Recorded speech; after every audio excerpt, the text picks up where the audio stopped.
کبھی کبھی یہ چیز نہیں ہوتی ہے لیکن ان کا بدل استعمال کیا جاتا ہے، تو وہ بھی سمجھیں گے۔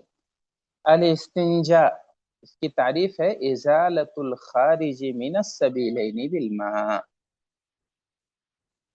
استنجا یعنی پانی کے ذریعے سے، یا مطلق تعریف اگر دیکھنا ہو تو پانی استعمال کرنا، یہ استنجا ہے۔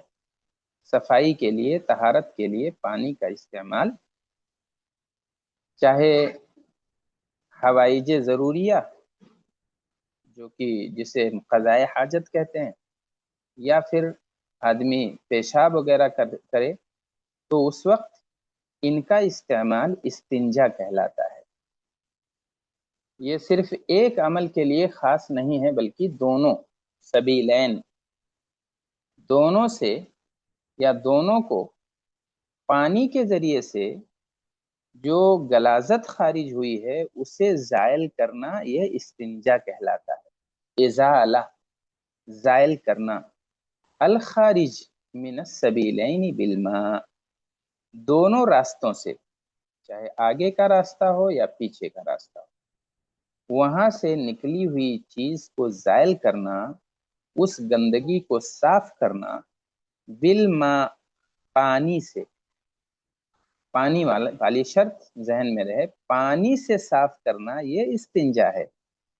اور انہی چیزوں کو کسی مباح چیز سے، پتھر سے یا ٹیشو پیپر سے، کاغذ سے، یا اس طرح کی اور چیزیں ہیں، ان سے صاف کرنا، زائل کرنا، یہ استجمار کہلاتا ہے۔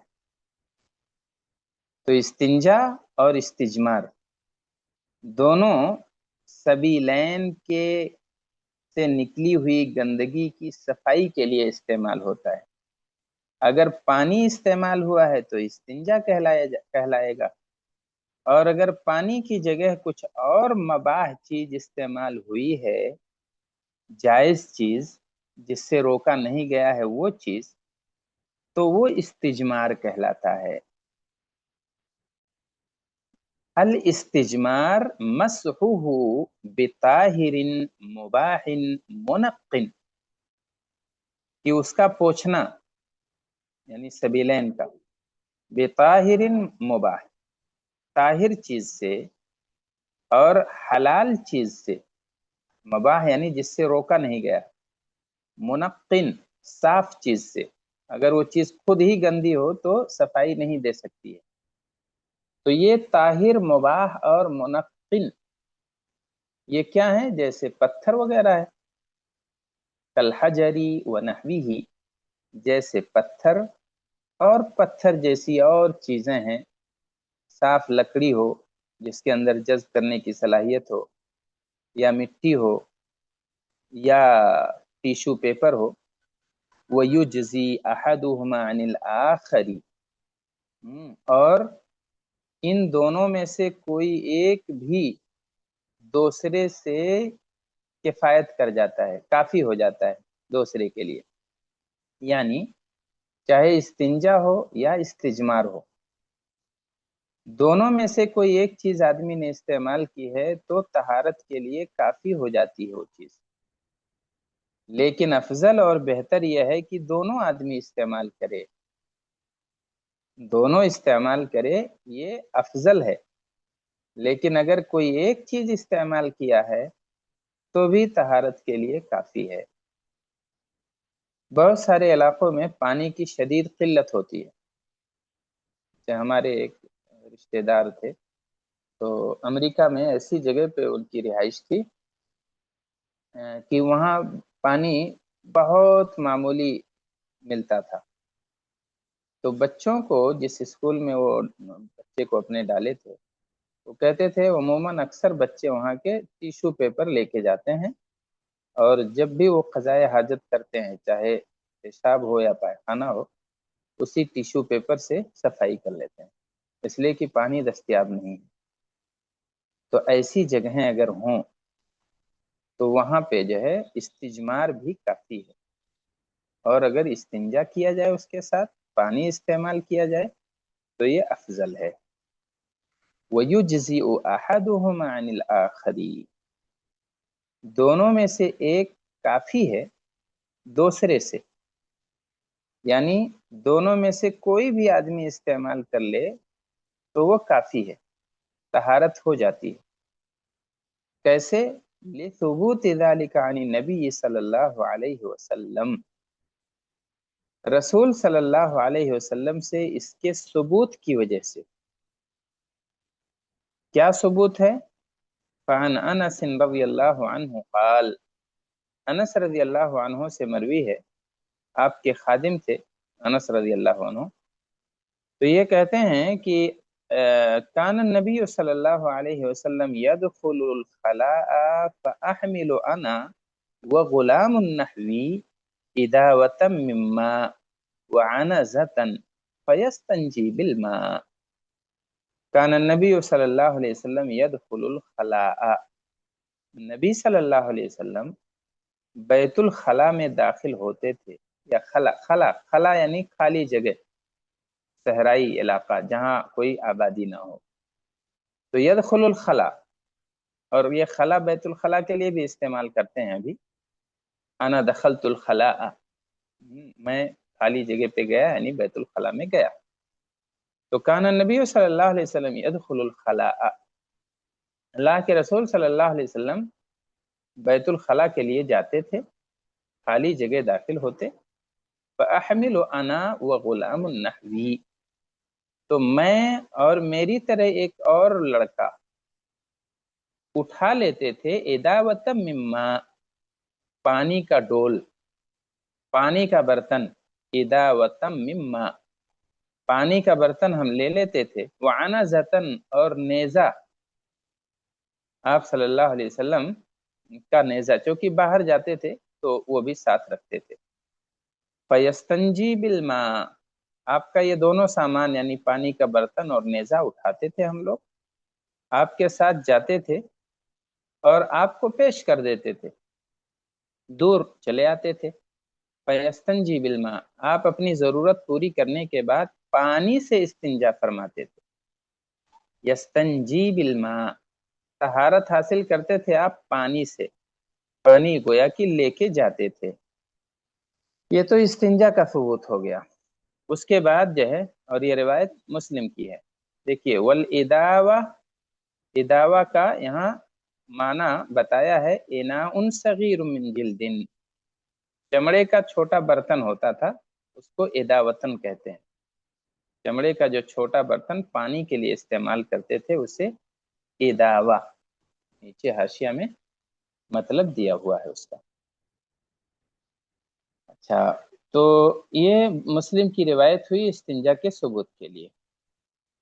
اور دوسری چیزیں اس کا ثبوت کہاں ہے؟ عائشہ رضی اللہ عنہا کی روایت میں، عن النبی صلی اللہ علیہ وسلم قال اذا ذهب احدكم الى الغائط فليستطب بثلاثة احجار فانها تجزئ عنه، کہتی ہیں کہ آپ صلی اللہ علیہ وسلم نے فرمایا کہ اذا ذهب احدكم الى الغائط، جب تم میں سے کوئی آدمی اپنی ضروری حاجت پوری کرنے جائے، غائط کے لیے جائے، پردہ کرنے جائے، قضائے حاجت کے لیے جائے، تو فَلْيَسْتَطِبْ بِثَلَاثَةِ أَحْجَارٍ، تو وہ پاکی حاصل کرے تین پتھروں سے پاکی حاصل کرے، طہارت حاصل کرے، اچھی طرح سے سبیلین کو صاف کر لے۔ فَإِنَّهَا تُجْزِئُ عَنْهُ، اس لیے کہ یہ تینوں پتھر اس کی طرف سے کافی ہو جائیں گے، اس کی طہارت کے لیے کافی ہو جائیں گے۔ وَالْجَمْعُ بَيْنَهُمَا أَفْضَلُ، اور دونوں کے درمیان جمع کرنا یہ افضل ہے، یعنی استنجا اور استجمار یہ زیادہ بہتر ہے، اس لیے کہ اس میں صفائی کا زیادہ امکان ہے۔ لیکن چونکہ آج ہم صحرا میں قضائے حاجت کے لیے نہیں جاتے ہیں، ہمارے پاس ابھی مراحیض کہتے ہیں، یعنی جو ٹوائلٹ باتھ روم صاف اور شفاف بنے ہوتے ہیں، پانی الحمدللہ کافی مقدار میں ہوتا ہے۔ تو اب یہ فضیلت حاصل کرنے کے لیے ہم مٹی اور پتھر اور ڈھیلے اور یہ ساری چیزیں نہیں لے جائیں گے وہاں، بلکہ پانی ہی زیادہ سے زیادہ استعمال کریں گے، اور جتنے اچھے سے طہارت حاصل کریں گے اتنا ہی بہتر ہے۔ تو طہارت اور صفائی میں مبالغہ ہونا چاہیے، اور یہ بھی نہ ہو کہ پانی کا اسراف ہو، فضول خرچی ہو، لیکن طہارت کے لیے جتنا بھی پانی درکار ہوتا ہے اتنا پانی ہمارے باتھ روم میں موجود رہتا ہے الحمدللہ، لہذا ہم اسی کو اچھے سے استعمال کریں گے۔ والاستجمار يحصل بالحجارة او ما يقوم مقامها، کہتے ہیں استجمار یعنی پتھروں کا استعمال، تو اب صرف پتھر ہی استعمال کریں گے یا پتھر کا بھی کوئی قائم مقام ہے؟ پتھر کے علاوہ اور کچھ استعمال کر سکتے ہیں کہ نہیں؟ تو اگر اس کا کوئی قائم مقام ہے تو اسے بھی استجمار میں استعمال کیا جا سکتا ہے۔ کہتے ہیں والاستجمار یحصل بالحجارہ، اصل تو یہ ہے کہ استجمار ہوتا ہے بالحجارہ، پتھر سے، او ما یقوم مقامہا، یا جو بھی اس کے قائم مقام ہو، پتھر کے قائم مقام جو چیزیں بھی ہوں، من کل طاہر منق مباح، ہر پاک چیز اور صاف چیز، مباح چیز، پاک چیز، صاف چیز اور مباح چیز۔ پاک یعنی خود طاہر ہو، پاک ہو، صاف ہو، اور مباح ہو یعنی اس سے روکا نہ گیا ہو، کیونکہ کچھ چیزیں ایسی ہیں جس میں صراحت کے ساتھ منع کیا گیا ہے کہ آپ اسے استجمار میں استعمال نہیں کر سکتے ہیں، تو مباح نہیں ہے، ابھی آئے گا کیا نہیں مباح ہے۔ کمنادیل الورق والخشب ونحو ذلک، استجمار یا پتھر کے قائم مقام کیا ہے؟ صاف بھی ہے، پاک بھی ہے، مباح بھی ہے، جیسے منادیل ہیں، مندیل، ٹیشو پیپر، منادیل الورق، یہ پتے کے جو ٹیشو پیپر ہیں یا کاغذ کے یا جس کے بھی بنائے جاتے ہیں، والخشب، اور لکڑی وغیرہ ہے، ونحو ذلک، اور اس جیسی جو چیزیں ہیں، مٹی بھی ہے، مٹی کے اندر وہ خاصیت ہے، تو ان چیزوں کو استعمال کیا جا سکتا ہے۔ لأن النبی صلی اللہ علیہ وسلم کان یستجمر بالحجارۃ فیلحق بها ما یماثلها فی الانقاء، اس لیے کہ نبی صلی اللہ علیہ وسلم پتھریلی جگہ پہ رہتے تھے، اور جب باہر جاتے تھے تو پتھر کی کثرت کی وجہ سے پتھر استعمال کرتے تھے استجمار میں، فیلحق بها، تو پتھروں سے ملا دیا جائے گا حکم کو، ما یماثلها فی الانقاء، جو بھی پتھروں کے مماثل ہیں صفائی میں، جتنی بھی چیزیں پتھروں جیسی ہیں صفائی کے لیے، ان سب کو پتھروں کے قائم مقام رکھا جائے گا۔ فیلحق بها، تو پتھروں ہی سے ملحق کیا جائے گا، ملایا جائے گا جو پتھروں جیسی ہیں صفائی میں۔ ولا یجزئ فی الاستجمار اقل من 3 مسحات، استجمار میں کافی نہیں ہے، اقل من 3 مسحات، 3 مسحات یعنی 3 دفعہ پوچھنا، 3 مسحات، 3 دفعہ مسح کرنا، 3 دفعہ پوچھنا، تو استجمار میں 3 دفعہ پوچھنے سے کم کافی نہیں ہے، کم سے کم 3 دفعہ اسے استعمال کرنا چاہیے، پوچھنا چاہیے۔ لحدیث سلمان رضی اللہ عنہ، سلمان رضی اللہ عنہ کی حدیث کی وجہ سے، سلمان فارسی، نہانا یعنی النبی صلی اللہ علیہ وسلم نستنجی بالیمین، ہمیں روکا ہے، نہانا، ہمیں منع کیا ہے. تو منع کرنے والا کون تھا؟ یعنی نبی، یا نبی صلی اللہ علیہ وسلم کو مراد لیا، اس لیے کہ شریعت میں حکم دینے والے اور منع کرنے والے صحابہ کو اللہ کے رسول ہی رہتے تھے. تو ہمیں روکا ہے نبی صلی اللہ علیہ وسلم نے ان نستنجی بالیمین، اس بات سے کہ ہم داہنے ہاتھ سے استنجا کریں. داہنے ہاتھ سے استنجا نہیں کرنا چاہیے، اس سے منع کیا گیا ہے. اور کیا منع کیا گیا ہے؟ وَأَن نَسْتَنْجِي بِأَقَلَّ مِنْ ثَلَاثَةِ أَحْجَارٍ، اور اس بات سے بھی روکا ہے کہ ہم استنجا یا صفائی کریں 3 پتھروں سے کم کے ذریعے. 3 پتھروں سے کم میں استنجا، یہ بھی منع ہے. داہنے ہاتھ سے استنجا، یہ بھی منع ہے. اور کیا منع ہے؟ وَأَن نَسْتَنْجِيَ بِرَجِيعٍ أَوْ عَزْمٍ، اور یہ بھی منع ہے کہ ہم استنجا کریں برجیع، گوبر یا لید سے، او عزم یا ہڈی سے. یعنی رجیع او عزم، ان چیزوں سے. رجیع جو گندی چیز ہو، گوبر وغیرہ، اور عزم یعنی ہڈی، یہ کسی کی غذا ہے، جناتوں اور شیطانوں کی. تو وہ کھانے والی چیز کا احترام سب کے ہاں ہے، وہ ان کی محترم چیز ہے، ہم اس سے استنجا نہیں کریں گے. تو معلوم یہ ہوا کہ استنجا اور استجمار یہ دونوں صفائی کے لیے استعمال کی جائیں گی، اور ان کے استعمال کی شرائط کیا ہیں؟ وہ یہ، یا آداب ہیں، یہ ہیں کہ داہنے ہاتھ سے نہیں استنجا ہوگا، 3 پتھروں سے کم میں نہیں ہوگا، اور لید، گوبر یا ہڈی وغیرہ نہیں استعمال کریں گے. تو پہلا مسئلہ ہم نے جان لیا، استنجا اور استجمار. استنجا سبیلین کو پانی سے دھلنا، آگے اور پیچھے والی چیز کو، یہ استنجا ہے. اور استجمار کی اگر تعریف کوئی پوچھے تو کہیں گے کہ انہیں پوچھنا مباح، پاک اور طاہر چیزوں سے، اور دونوں میں سے کوئی ایک بھی آدمی نے استعمال کیا تو طہارت ہو جائے گی. ثبوت ہے اس کا نبی سے،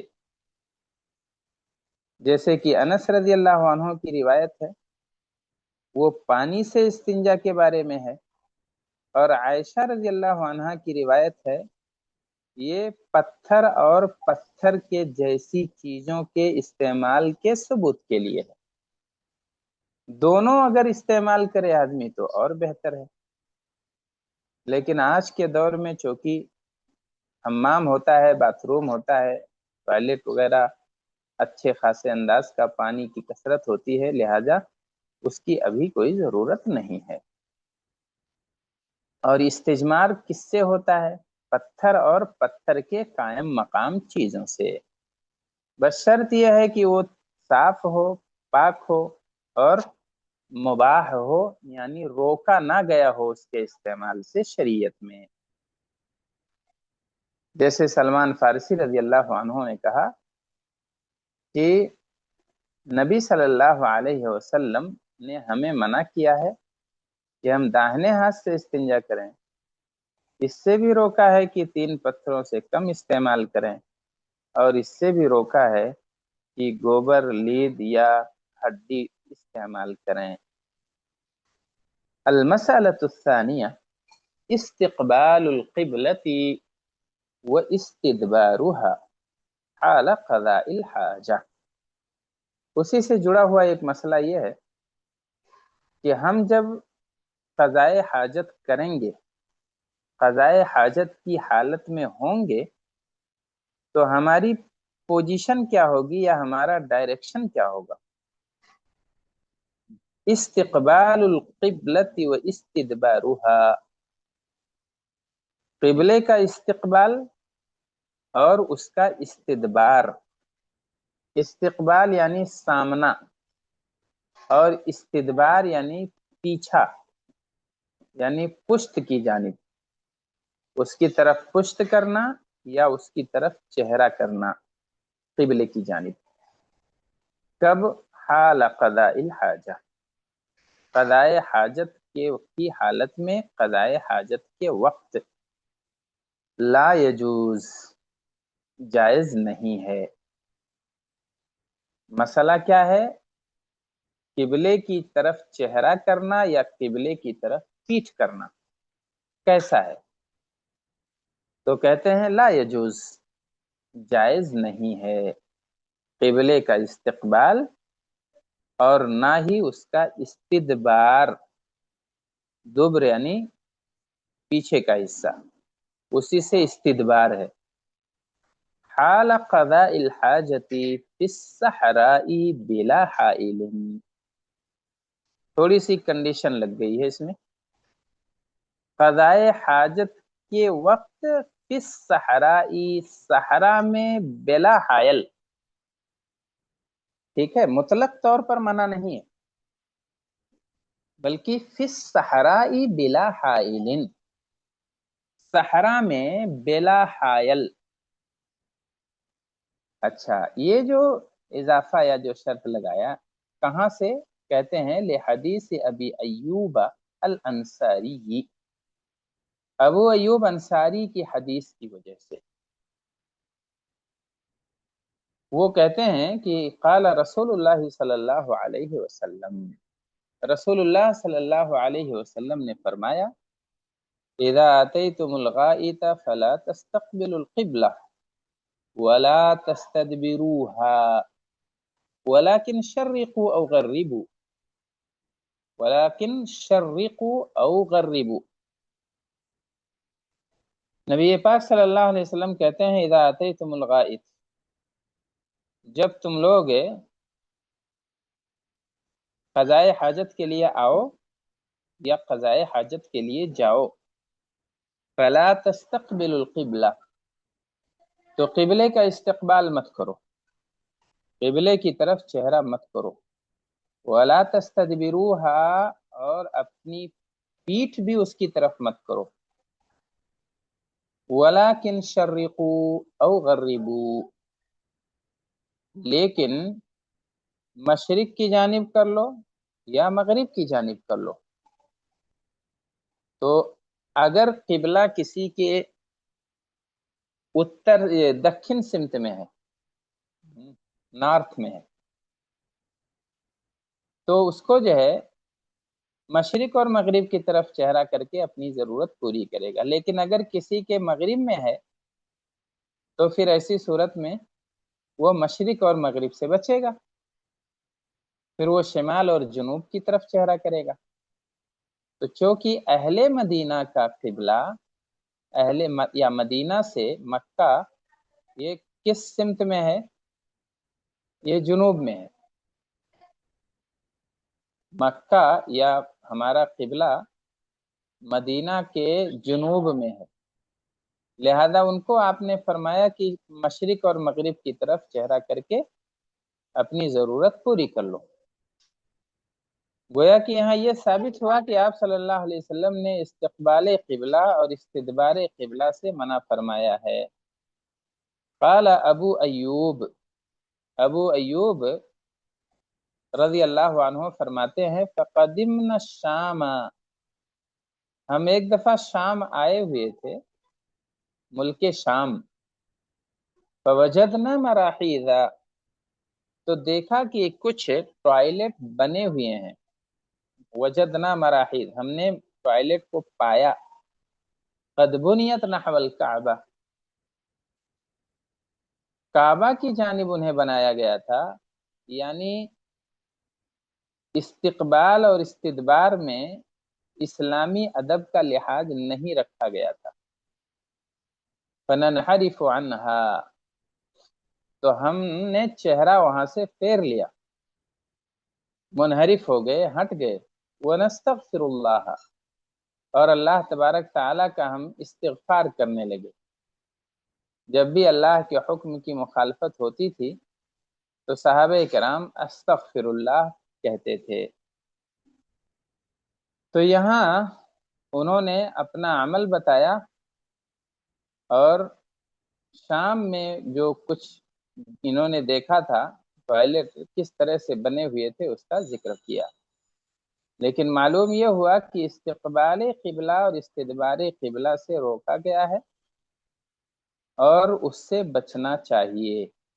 اما ان کا نفی بنیان، یہ صحرا کی بات ہو گئی، لیکن اگر عمارت میں باتھ روم ہو، بنیان میں، عمارت میں، بلڈنگ اور مکان میں، او کان بینہ وبین القبلۃ شیء یسترہ، یا عمارت میں نہ ہو، کہیں باہر ہو، لیکن قبلے اور اس کے درمیان کوئی چیز ہو، یسترہ، جو اسے ڈھانک رہی ہو، کوئی حائل ہو، کوئی پردہ ہو، دیواریں ہوں، فلا باس بذلک، تو اس میں کوئی حرج کی بات نہیں ہے۔ اگر کوئی حائل ہے، دیوار ہے، تو ایسی صورت میں اس کی طرف استقبال یا استدبار میں کوئی حرج نہیں ہے۔ دلیل کیا ہے؟ لحدیث ابن عمر رضی اللہ عنہما، ابن عمر رضی اللہ عنہما کی حدیث کی وجہ سے، انہ رأى رسول اللہ صلی اللہ علیہ وسلم یبول فی بیتہ مستقبل الشام مستدبر الکعبہ، اللہ کے رسول صلی اللہ علیہ وسلم کو انہوں نے دیکھا یبول فی بیتہ، آپ اپنے گھر میں بنے ہوئے حمام میں، ٹوائلٹ میں، یبول، پیشاب کر رہے تھے، مستقبل الشام، شام کی طرف چہرہ کر کے، مستدبر الکعبہ، کعبے کی طرف پیٹھ کر کے، شام کی طرف آپ کا چہرہ تھا اور کعبے کی طرف آپ کی پشت تھی۔ تو یہ اللہ کے رسول صلی اللہ علیہ وسلم کا یہ عمل، اس سے معلوم یہ ہوا کہ شام کی طرف چہرہ، اگر شام کی طرف چہرہ ہوگا تو کعبے کی طرف پشت ہوگی، اس لیے کہ کعبہ مدینے سے جنوب میں ہے اور شام مدینے کے شمال میں ہے۔ تو یہاں، اور وہ بھی شام کا یعنی بیت المقدس وہ قبلہ اول ہے، اور خانہ کعبہ یہ ہمارا ابھی قبلہ ہے، قبلہ ثانی اس کو کہتے ہیں۔ تو آپ صلی اللہ علیہ وسلم نے ایسا کیا، استقبال اور استدبار، لیکن کب کیا؟ جب حائل تھا، جب پردہ تھا، جب گھر میں تھا، جب دیواریں تھیں، لیکن صحرا میں آپ صلی اللہ علیہ وسلم کا یہ معمول نہیں تھا۔ وَلِحَدِيثِ مروان الاسفر قال، اور مروان الاسفر کی جو حدیث ہے، کہتے ہیں کہ اناخ ابن عمر بعیرہ مستقبل القبلہ، کہ میں نے دیکھا کہ اناخ ابن عمر، ابن عمر نے اپنی سواری کو، بعیر یعنی اپنے اونٹ کو، اپنی اونٹنی کو انہوں نے بیٹھایا، مستقبل القبلہ، قبلہ کی طرف چہرہ کر کے، ثم جلس یبول الیہ، پھر اسی طرف چہرہ کر کے انہوں نے پیشاب بھی کی۔ فقلت، تو میں نے کہا کہ ابو عبد الرحمن، الیس قد نہی عن ھذا، کیا اس سے روکا نہیں گیا ہے؟ قبلے کی طرف چہرہ کر کے پیشاب کرنے سے منع نہیں کیا گیا ہے ابو عبد الرحمن؟